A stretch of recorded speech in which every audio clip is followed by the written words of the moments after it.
وأشهد أن لا إله إلا الله وحده لا شريك له وأشهد أن محمدا عبده ورسوله أما بعد أعوذ بالله السميع العليم من الشيطان الرجيم من همزه ونفخه ونفثه بسم الله الرحمن الرحيم وخلف من بعدهم خلف أضاعوا الصلاة واتبعوا الشهوات.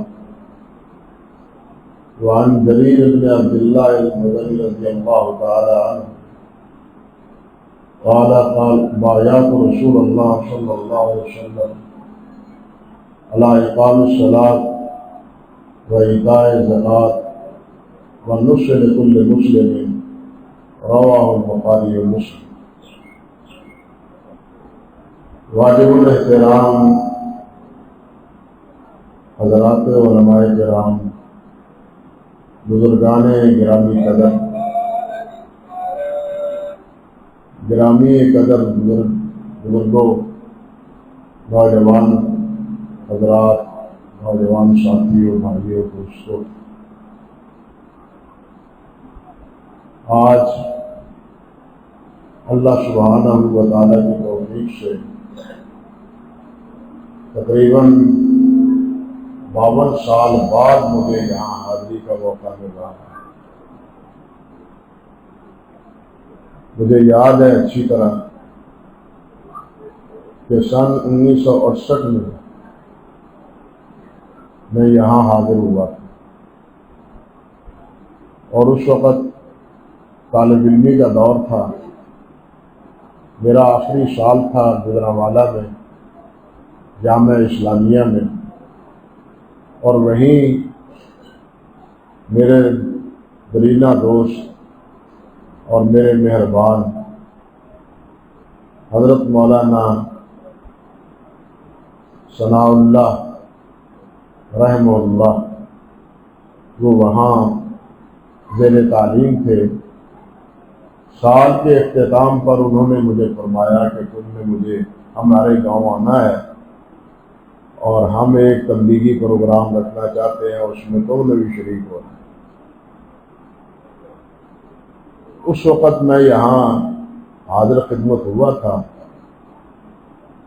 وہ پرانی مسجد تھی، آج تو اللہ کے فضل و کرم سے یہ بڑی خوبصورت اور بڑی ہی پیاری مسجد آپ نے بنا دی ہے۔ اللہ سبحانہ و تعالی اس مسجد کو بنانے کے بعد اس کو آباد کرنے کی بھی توفیق عطا فرمائے، اور انہی خطوط پر اس مسجد میں دین کا کام کرنے کی توفیق بخشے، جن خطوط کی نشاندہی میرے مہربان ہمارے نہایت محترم ساتھی حضرت مولانا حاتم محمد شریف مفتان اللہ بطول حیات ہی نے فرمائی۔ میں نے قرآن مجید کی سورت کا ایک آیت بھی نہیں بلکہ ایک حصہ پڑھا ہے، اور ایک حدیث پاک کے الفاظ آپ کو سامنے پڑھے۔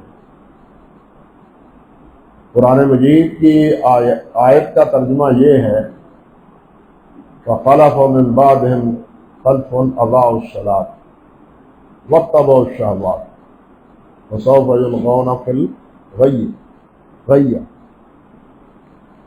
اللہ اکبر کبیرہ۔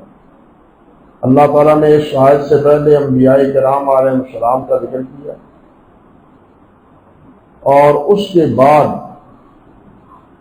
ان کی امتیں جب ان میں بگاڑ پیدا ہوا، اس بگاڑ کی نشاندہی کی کہ ان میں بگاڑ کس بات پر پیدا ہوا۔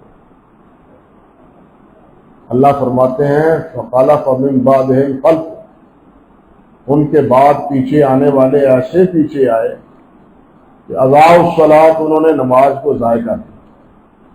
یعنی پہلا جرم ان کا یہ ہے کہ انہوں نے نماز کو ضائع کر دیا۔ نماز تمام عبادات کا منبع ہے۔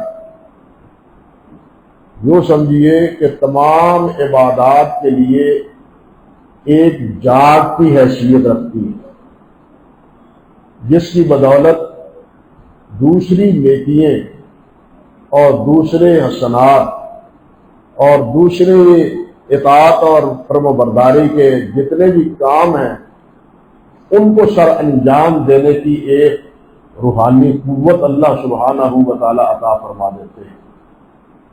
لیکن جب یہ نماز ہی ظاہر ہو جائے تو گویا دین کی ان تمام سعادتوں سے انسان محروم ہو گیا۔ بنیاد آپ سنتے رہتے ہیں علماء کرام کہ دین کی بنیاد جن چیزوں پر اللہ کے رسول صلی اللہ علیہ وسلم نے بیان فرمائی ہے، کلمہ شہادت کے اقرار کے بعد ان میں سب سے پہلی کیا چیز ہے؟ وہ یہی نماز، وہ یہی نماز۔ اور نماز کو اگر ضائع کر دیا جائے تو نماز کا یہ ضیاع صرف نماز کا ضیاع نہیں بلکہ پورے دین کا ضیاع کے مترادف۔ اور جب دین کا ضیاع ہوا تو اس کے نتیجے میں وطن اور شہوات، پھر شہوات نے جگہ پکڑی، خواہشات نے، تمناؤں نے، آرزوؤں نے، چاہتوں نے، اپنی اپنی خواہشوں نے پھر جنم دیا، اور ان خواہشوں کے پیچھے لگ کے پھر آوارگی، بے حیائی، آوارگی، نافرمانی، جو بھی کہہ لیں، وہ اس تمام شہوات کے نتیجے میں در آئی۔ نماز جانے سے دین گیا اور شہوات آنے سے برائیوں نے جنم لی۔ برائیوں کی جڑ شہوات۔ حافظ ابن قیم رحمۃ اللہ علیہ نے ایک جگہ فرمایا ہے اغاثۃ اللافان میں کہ دو بنیادی بیماریاں ہیں، ایک خواہشات ہیں اور ایک اس کے ساتھ ساتھ خواہشات کے ساتھ ساتھ وساوس ہیں، وسوسات ہیں جو شیطانی وسوسے، اور شیطان نما انسان بھی وہ وسوسے ڈالتے ہیں۔ الذی یوسوس فی صدور الناس من الجنۃ والناس، جن بھی یہ کام کرتے ہیں انسان بھی کرتے ہیں، تو انسان شیطان نما جن، اللہ ان کے وساوس سے ہمیں محفوظ رکھے۔ تو کہنے کا مقصد یہ تھا کہ دین کی بربادی ان دو چیزوں سے، نماز کے ضائع ہونے سے اور دوسرا خواہشات کی تابعداری سے، اور دین کا بقا وہ نماز کے قیام سے ہے، اور نماز کے قیام کے ساتھ ساتھ کیا ہے؟ اللہ کی تابعداری، اللہ کی فرمانبرداری، جس میں اللہ رب العزت کے اور اللہ کے پیارے پیغمبر علیہ الصلوۃ والسلام کے تمام ارشادات اور فرامین وہ سب شامل۔ نماز تمام عبادات کا ایک مجموعہ بھی ہے اور تمام عبادات کے لیے معاون اور مددگار بھی۔ نماز قرآن مجید کی تلاوت بھی ہے، نماز اللہ ذو الجلال والاکرام کی بندگی بھی ہے، نماز اللہ رب العزت کا ذکر بھی ہے، نماز اللہ رب العزت کا خوف پیدا کرتی ہے، نماز اللہ رب العزت سے محبت پیدا کرتی ہے، نماز اللہ رب العزت کے قرب کا دلیل ہے۔ اور یہ ساری چیزیں حدیث میں موجود ہیں، یہ ساری چیزیں نماز کی بدولت نمازی کو حاصل ہوتی۔ اگر نماز پڑھنے کے باوجود ان چیزوں سے کہیں دامن ہے تو انسان کو سمجھنا چاہیے کہ میری ابھی نمازیں نہیں ہیں، صحیح نماز نہیں ہے، مجھے قرب الہی نصیب نہیں ہے، مجھے اللہ رب العزت کی رضا حاصل نہیں ہے، میں برائیوں سے ابھی تک بچ نہیں پایا۔ اب یہ کیا مطلب ہے کہ نمازی بھی ہو اور اللہ کے رسول کا باغی بھی ہو؟ آپ یہ سمجھے حضرت شعیب علیہ السلام کی قوم نے کیا کہا تھا؟ یا شعیب الصلاۃ وتامرک کا نترک ما یعبد آباؤنا اور نفر فی اموالنا ما نشاء، یا شعیب تیری نماز ہمیں روکتی ہے کہ ہم اپنی مرضی نہ کریں، ہم جن کی پرستش کرتے ہیں ان کی پرستش نہ کریں اور اپنا کاروبار اپنی مرضی سے نہ کریں؟ حضرت شعیب علیہ السلام کس بات سے روکتے تھے؟ آپ جانتے ہیں کہ وہ تو کہتے تھے کہ تیل صحیح تولو، اشیاء سے ملاوٹ نہ کرو، تجارت صحیح طریقے پر کرو۔ گویا شعیب علیہ السلام کی قوم سمجھتی تھی کہ اگر انسان نمازی ہو وہ تجارت صحیح کرے گا، وہ تجارت صحیح کرے گا، نماز صحیح ہو تو وہ ایک اللہ کا عبادت گزار ہوگا، وہ در در کی ٹھوکریں نہیں کھائے گا۔ نمازی کو واحد بناتی ہے، یکجائی بناتی ہے، ہر جائی نہیں بناتی۔ مشرک ہر جائی ہوتا ہے لیکن مومن اللہ ہی کا بندہ ہوتا ہے اور یکجائی ہوتا ہے، یہ فرق ہے۔ اور نماز مومن کو یکجائی بناتی ہے، ایک جگہ پر قائم رہنے کا حکم دیتی ہے۔ اور اسی نماز میں آپ 5 وقت اقرار کرتے ہیں ایاک نعبد و ایاک نستعین، اے اللہ ہم تیری ہی عبادت کرتے ہیں اور تجھ ہی سے مدد مانگتے ہیں۔ اور نماز ہی میں آپ ذرا غور کریں، نماز ہی میں آپ نماز پڑھتے ہیں اور نماز پڑھتے ہوئے آپ کو اقامت کے بعد یہ سبق دیا جاتا ہے، سووا صفوفکم، اپنی صفوں کو درست کر لو، قدم سے قدم ملا لو، کندھے سے کندھا ملا لو، کندھے سے کندھا ملا کے سرا اور قدم سے قدم ملا کے آپ نماز پڑھ رہے ہیں، آپ تسبیح پڑھ رہے ہیں، آپ قرات کر رہے ہیں، آپ تشہد پڑھ رہے ہیں، لیکن آپ کے ساتھ بیٹھا ہوا دوسرا نمازی وہ نہیں سمجھتا، نہیں سنتا کہ آپ کیا پڑھ رہے ہیں، آپ کیا تلاوت کر رہے ہیں، کیا پڑھ رہے ہیں، کیا تسبیح کہہ رہے ہیں، اس کو خبر نہیں ہوتی۔ لیکن جب آپ رکوع سے اٹھتے ہیں تو کیا کہتے ہیں؟ سمع اللہ لمن حمدہ، سمع اللہ لمن حمدہ۔ جس بندے نے اپنے رب کی حمد بیان کی ہے، رب نے اس کی حمد سن لی۔ کیا مطلب؟ کہ کوئی دائیں بائیں بیٹھنے والا سنے یا نہ سنے، لیکن عرش پہ میرا مالک جو ہے وہ میری نماز کی کیفیت اور میری نماز کی قرات اور تسبیحات کو سونپ رہا ہے۔ جب نماز یہ سکھاتی ہے تو نماز مسلمان کو یکجائی بناتی ہے، ہر جائی نہیں بناتی، جگہ جگہ پر نہیں پہنچاتی، نہ جانے کی اجازت دیتی ہے۔ اور جب نماز ضائع ہوتی ہے تو پھر یہ یکجائی رہتا نہیں ہے، پھر شرک کی پابندیوں پہ اڑتا ہے، پھر کفر کے راہوں پہ چلتا ہے، پھر فسق و فجور پہ الجھتا ہے، بغاوت اور نافرمانیوں کا ارتکاب کرتا ہے۔ یہ نماز ضائع ہونے کا نتیجہ ہے۔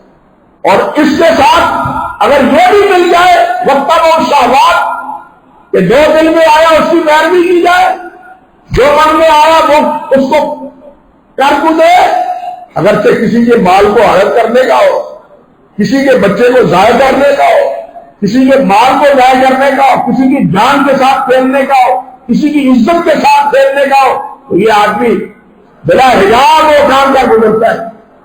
بلا حجاب کیوں؟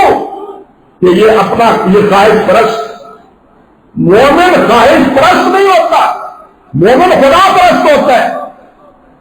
بات سمجھے؟ مومن خدا پرست ہوتا ہے، وہ اللہ کی پرستش کرتا ہے، وہ خواہش کا پرستار نہیں ہوتا، خواہش کا غلام نہیں ہوتا، بلکہ اللہ وحدہ لا شریک کا غلام ہوتا ہے۔ تو میرے بھائیوں، ہم نمازی بنے اور لوگوں کو بھی نمازی بننے کی تاکید کریں، یہ ہمارا فریضہ ہے۔ جس طرح آپ صاحب نے فرمایا ہے یہ ہماری ذمہ داری ہے کہ صرف یہ نہیں کہ ہم نماز پڑھیں، اس کا آغاز اپنے گھر سے کریں۔ نبی علیہ السلام نے نہیں فرمایا بچہ 7 سال کا ہو تو اس کو حکم دو نماز پڑھے، 10 سال کا ہو جائے 9-10 سال کا ہو جائے تو اس کو مار کے بھی نماز پڑھاؤ۔ یعنی اس کی ابتدا اپنے گھر سے کرو، اپنے گھر میں بچے سارے نماز پڑھنے والے ہوں، اور خواتین بھی بچے بھی سب ہمارے گھر کے وہ نمازی ہوں۔ باہر کے ماحول کو یہ نہیں کہ باہر چکر لگائیں اور ان کو نمازی بنائے اور اپنے گھر میں بے نمازی سو رہے ہو. ہم نماز مسجد میں جا کے پڑھ رہے ہو اور گھر میں جناب غفلت سے سارے خانے خرگوش میں محب ہو. تو یہ کون سی نمازی ہے؟ یہ کون سی نماز ہے اور کون سا نمازی ہے؟ نمازی وہ ہے جو خود بھی ہے اور دوسروں کو بھی نمازی بنانے کی کوشش کرتا ہے. اللہ ہمیں دوسروں کو نمازی بنانے کی توفیق دے. اور جو حدیث پڑھی ہے میں نے اس میں حضرت جلیل فرماتے ہیں رضی اللہ تعالی عنہ، بڑے جلیل القدر صحابی ہیں، وہ فرماتے ہیں بایعت رسول اللہ صلی اللہ علیہ وسلم، میں نے نبی علیہ السلام کے دست مبارک پر بیعت کی، عہد کیا، معاہدہ کیا، وعدہ کیا. کس بات کا؟ اقام الصلاۃ، اقام الصلاۃ، نماز قائم کروں گا، نماز پڑھوں گا، نماز کا اہتمام کروں گا. بھائیو، ایک ہے نماز پڑھنا، ایک ہے نماز قائم کرنا، دونوں میں فرق ہے. نماز پڑھنے میں اور نماز قائم کرنے میں فرق ہے. نماز پڑھنے والا الفاظ پڑھ جاتا ہے، لیکن نماز قائم کرنے والا وہ ہے جو نماز با جماعت ادا کرتا ہے، جو نماز با جماعت ادا کرتا ہے اور نماز کے جو تقاضے ہیں اس سے ان کو پورا کرتا ہے، وہ ہے اقامت صلاۃ. نماز کو قائم کرنا کا یہ ہے کہ وہ انسان اس نماز کے مفاہیم اور مطالب پر عامل بھی ہو. صرف نماز کی حد تک نہیں، نماز کی حد تک نہیں. میں اس کی مثال دیتا ہوں. نماز میں اللہ جلال کے پیارے پیغمبر صلی اللہ علیہ وسلم کی کیفیت کیا ہوتی تھی؟ حضرت ام المؤمنین عائشہ صدیقہ رضی اللہ تعالی عنہ فرماتی ہے کہ نبی علیہ السلام جب نماز کے لیے کھڑے ہوتے رما بصرہ نحو العرش، آپ کی نظر وہ زمین پر ہوتی. بلکہ بیت اللہ میں اگر نماز پڑھی ہے نبی علیہ السلام نے تب بھی صحابی فرماتے ہیں کہ نبی علیہ السلام کی نگاہ مبارک بیت اللہ کی طرف نہیں تھی بلکہ زمین پر تھی. یعنی نمازی کی نگاہ وہ کیا ہے؟ قیام کی حالت میں سجدے گاہ سے تجاوز نہیں ہونی چاہیے. اور سجدہ گاہ یہ صرف سجدے کی جگہ نہیں ہے، پاؤں سے لے کے جہاں آپ پیشانی رکھتے ہیں یہ ساری جگہ سجدہ گاہ ہے. کیونکہ نبی علیہ السلام نے فرمایا کہ ہاتھ بھی سجدہ کرتے ہیں. انہیں تو ناسورا علی سبات آدھوں میں 7 اعضاء پر سجدہ کرنے کی مجھے حکم دیا گیا ہے.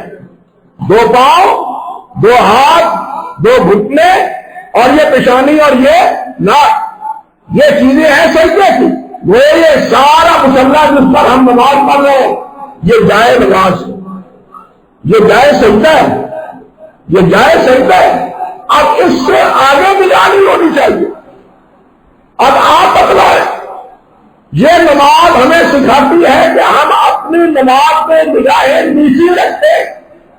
کیا خیال ہے کہ کیا یہ حکم نگاہیں نیچی رکھنے کا صرف نماز میں ہے؟ کیا قرآن مجید میں اللہ نے نہیں فرمایا کہ اے ایمان والو اپنی نگاہوں کو نیچے رکھو؟ بازاروں میں چلتے ہوئے، گلی کوچوں میں آتے جاتے، یا الذین آمنوا، اے ایمان والو اپنی نگاہوں کو تم نیچے رکھو. یعنی یہ نگاہ زمین پر رکھنا نماز ہی میں نہیں مطلوب بلکہ بازاروں میں بھی یہ چیز مطلوب ہے. لیکن اگر ہماری نگاہ یہ 10 منٹ کے لیے کنٹرول نہیں کرتی تو مجھے آپ بتلائیں باہر کی رنگینی دیکھنے کے بعد یہ نگاہ کیسے کنٹرول میں رہے گی، کیسے جھکے گی، کیسے ادھر ادھر اتفاق نہیں کرے گی؟ بھائی یہ ادھر ادھر اتفاق سے تبھی لگے گی جب نماز کی حالت میں ہم نے اپنی نگاہوں پر کنٹرول کر لی. یہ خون یہاں سے پیدا ہوگی، یہ سبق ہمیں یہاں سے ملے گا. یعنی نماز بے حیائی سے روکتی ہے. اللہ نے نہیں فرمایا ان الصلاۃ تنہی عن الفحشاء والمنکر. اب نمازی بھی ہو اور فحشاء اور منکرات کا بھی مرتکب ہو، نمازی بھی ہو، کم بھی بولنے والا ہو، نمازی بھی ہو، جھوٹ بولنے والا بھی ہو، نمازی بھی ہو، غلط نافرمانیاں کرنے والا بھی ہو، میرے بھائیوں پہ نمازی اور بے نماز میں کوئی فرق کیا ہے؟ کیا فرق ہے دونوں میں؟ چاہیے تو یہ نمازی اور غیر نمازی میں فرق ہونا چاہیے، اس کی زندگی میں، اس کے معاملات میں، اس کے چلنے میں، اس کی چال میں، اس کی ڈھال میں فرق ہونا چاہیے۔ ایک نمازی اور بے نمازی کے درمیان جو فرق جب تک نمایاں نہیں ہوگا اس وقت تک ہماری نمازیں، ہمارا ماحول نہیں بدلے گی، ہماری حالات نہیں بدلے گی، اور یہ ہماری حالات اسی وقت بدلے گی جب ہم نماز کو قائم کریں گے، صرف پڑھیں گے نہیں، نماز کو قائم کریں گے۔ علامہ راغب رحمۃ اللہ علیہ نے فرمایا ہے نماز کو قائم کرنا یہی ہے کہ نماز کے جتنے حقوق اور جتنے مقتضیات ہیں ان کے مطابق نماز کو ادا کرنا، یہ نماز کی اقامت۔ اور کہیں بھی قرآن مجید میں صرف نماز پڑھنے والوں کی فضیلت نہیں ہے، بلکہ فضیلت بیان جہاں بھی ہوئی ہے وہ نماز قائم کرنے والوں کی ہوئی ہے، کہ جو نماز قائم کرتے ہیں۔ تو اللہ تعالیٰ ہمیں نماز قائم کرنے والا بنائے، نماز قائم کرنے والا بنائے۔ تو صحابی بھی کیا فرماتے ہیں کہ بایات رسول اللہ صلی اللہ علیہ وسلم علی اقامت الصلاۃ، میں نے بیعت اس بات پر کی، وعدہ اس بات پر کیا، عہد اس بات پر کیا کہ میں نماز قائم کروں، نماز کا اہتمام کروں گا، وَإِيتَاءِ الزَّکَاۃ، اور زکات دوں گا، زکات اللہ کی راہ میں مال خرچ کروں گا، اور تیسری چیز وَالنُّصْحِ لِكُلِّ مُسْلِمٍ، ہر مسلمان کی خیر خواہی کروں گا، ہر مسلمان کی کیا کروں گا؟ خیر خواہی۔ اللہ معاف فرمائے، آپ سوچیں ذرا کہ اس مسئلے پر صحابہ گویا نبی علیہ السلام کے دست مبارک پر عہد کرتے تھے۔ اور ایک حدیث میں آتا ہے حضرت تمیم داری رضی اللہ تعالیٰ عنہ کی حدیث صحیح مسلم میں، جس میں نبی علیہ السلام فرماتے ہیں الدین والنصیحہ، دین اسلام کیا ہے؟ دین اسلام کا خلاصہ دو لفظ میں ہے، الدین والنصیحہ، دین خیر خواہی کا نام، دین خیر خواہی کا نام ہے۔ تفصیل حدیث میں آگے موجود ہے، لیکن وہ ساری تفصیل میرا موجود نہیں ہے، میں وہ اس طرف نہیں جانا چاہتا۔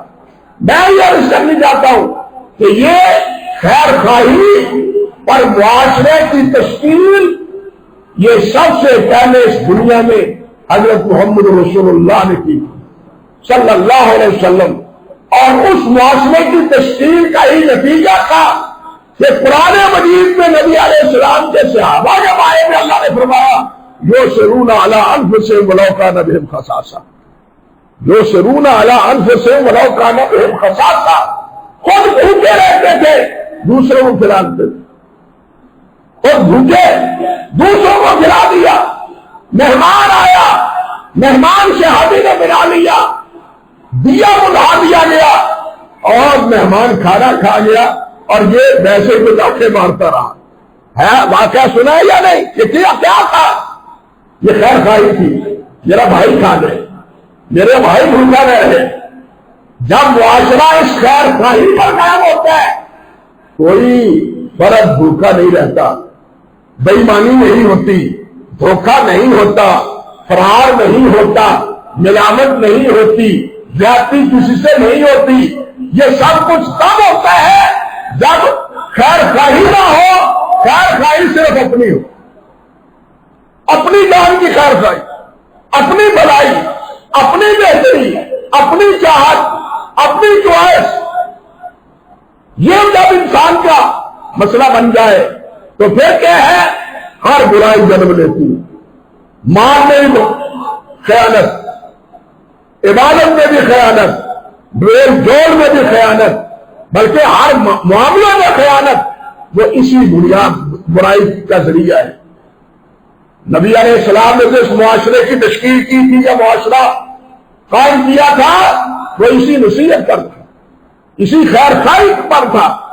صحابہ کرام رضوان اللہ علیہم اجمعین کی زندگی ہے، آپ علماء سے سنتے رہتے ہیں کہ وہ اپنی مال کی قربانی دے کے، اپنی جان کی قربانی دے کے، بلکہ عین جہاد کے موقع پر ایک کہہ رہا ہے ماں ماں ماں، پانی پانی پانی۔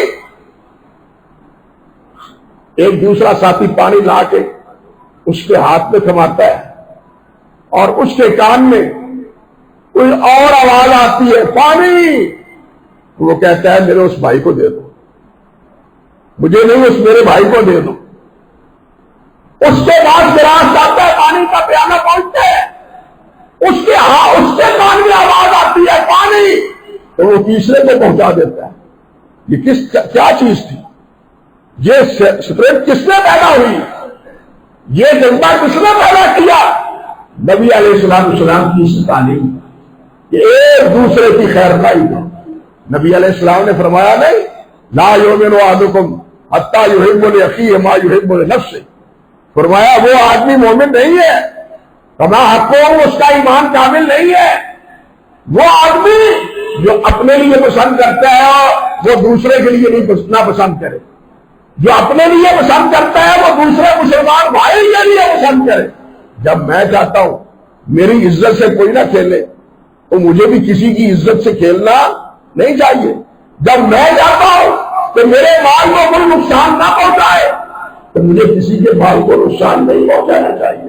جب میں چاہتا ہوں کہ مجھے خالص چیز ملے تو مجھے بھی کسی کو خالص چیز نہیں دینی چاہیے، مجھے کسی کو دھوکہ نہیں دینا چاہیے۔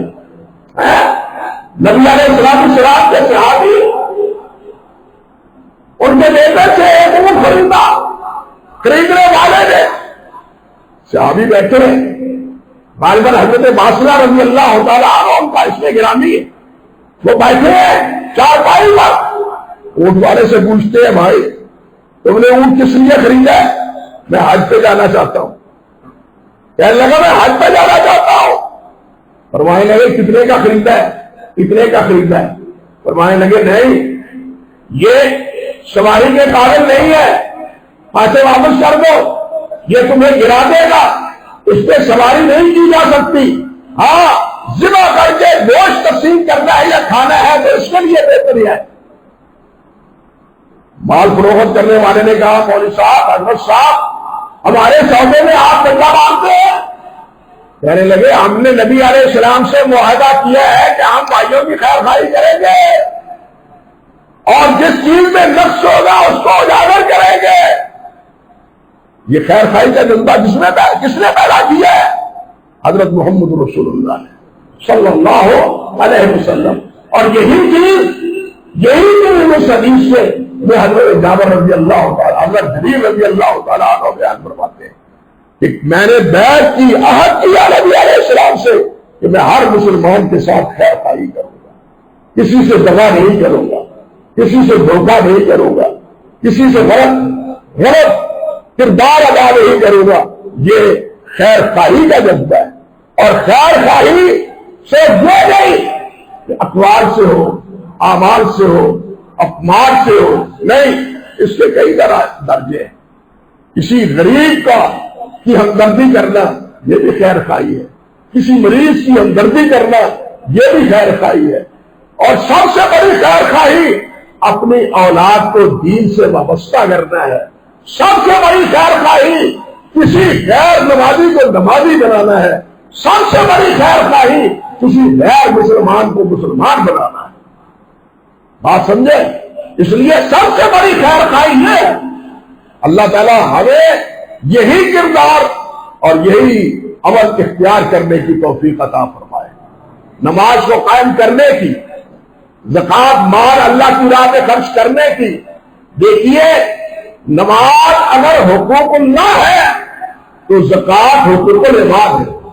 علماء نے لکھا ہے دین کا خلاصہ دو ہی چیزوں میں، ایک حق العباد میں، ایک حق اللہ میں، یعنی حقوق اللہ میں کچھ حقوق وہ ہیں جو اللہ کے ہاتھ کے لیے ہیں اور باقی وہ حقوق ہیں جو اللہ کے بندوں کے لیے۔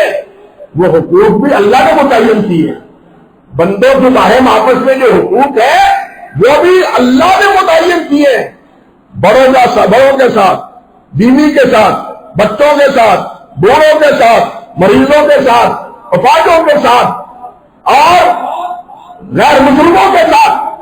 آپ اندازہ کریں کہ مکہ مکرمہ میں کیا پڑتا ہے؟ ابو سفیان وہ ہے جو فوج کی قیادت کر کے مدینہ طیبہ پر حملہ آور ہوتا ہے. غزوہ احد میں یہی کردار تھا اس کا. لیکن جب مکہ مکرمہ میں کہا پڑا تو ایک صحابی کے ہاتھ نبی علیہ السلام نے 500 دینار بھیجے کہ جاؤ جا کے ابو سفیان کو دو اور لوگوں کو کہو، اور لوگوں نے اس سے گندم خرید کے، آٹا خرید کے لوگوں میں تقسیم کر. اندازہ کیجئے یہ خیر خواہی کس طرح سکھائی ہے. یعنی وہ لڑنے کے لیے آتے ہیں، بھوک سے مرتے ہیں، لیکن نبی علیہ السلام 500 دینار سونے کے بھیجتے ہیں اس لیے تاکہ وہ گندم خرید کے اپنی بھوک کو تو ختم کریں. یہ انسانی ہمدردی کا سبق، بلکہ حیوانوں کی ہمدردی کا سبق کس نے دیا ہے؟ اسلام نے دیا ہے، کسی اور دین نے نہیں دیا.